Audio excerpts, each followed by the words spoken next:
So in this video, I will show you how to set up academic year, term and classes so the rest of the system works correctly.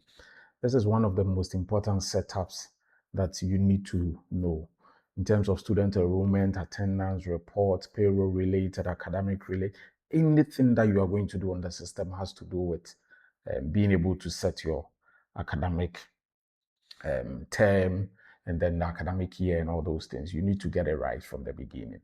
So let's begin with the video and go straight into it so that you get to know the steps on how to set academic year and then the term and then the classes.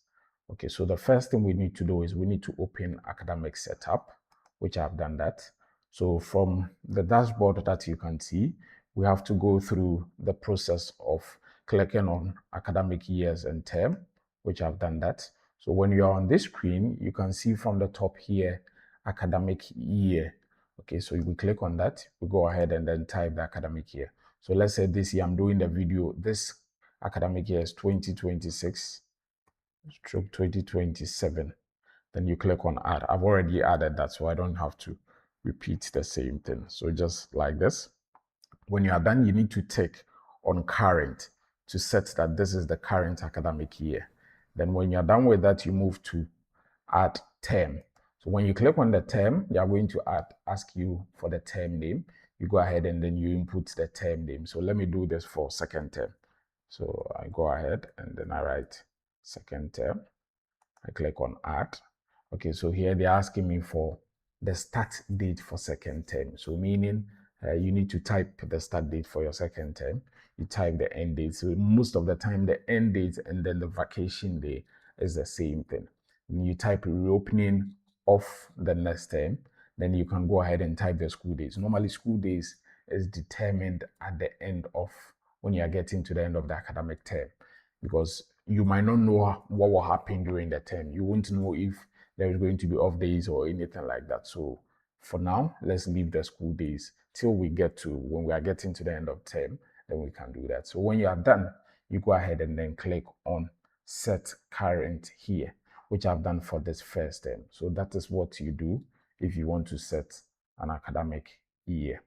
So let's go straight into it and then move on to classes. So if you are done setting the academic year, academic term, then we'll move to classes. So we are here for classes. The next thing we need to do is we'd have to click on this create class. So you click on create class, you type your class name, whether it's JHS2, JHS1, class 1, basic 1, anyhow, however you write it in your school or you call it in your school, you have to do that. Then you click on, if the stream is A and B, whatever you have in your class, if it's A, B, C, D, you go ahead and then you put that.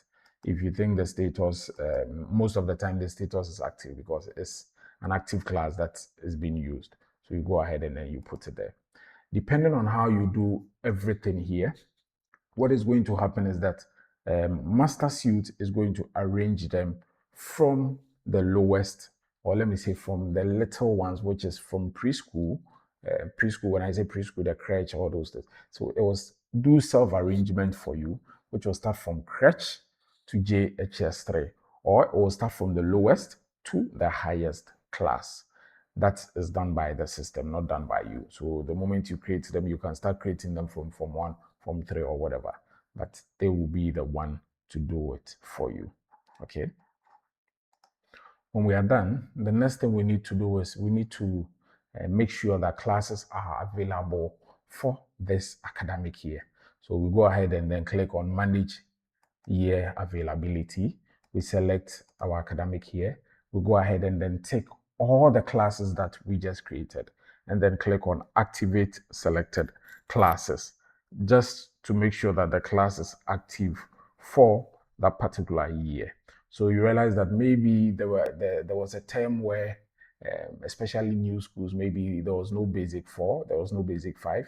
So during that year, it means that you need to eliminate that class. You don't have to delete it. You just have to make sure you don't take it for the year availability. And then the next year, you go ahead and then you do it. The next thing that I want us to do is we need to be able to add class teacher. So if you want to add class teacher, now the classes have been created for you. So let's say I want to do for class 1. So I go ahead and then click on sorry, I click on view. So when I have this here, so here they are telling me that class 1, you see the number of students here. You see how many boys, how many girls, how many subjects that they do. So let me go ahead and then assign a class teacher. That is the purpose why we are here. So I click on assign the class teacher. So what you have to do is that if you want to add a class, if you want to assign a class teacher, you must have added that particular teacher as a user. You must add that teacher as a user. To be able to add users, you just go to the dashboard, the main dashboard. You are going to see users from there, and then you go ahead and then add users. And then you go ahead and then you add the teachers. When you come here, so let's say if I had teachers, I'll just click on this.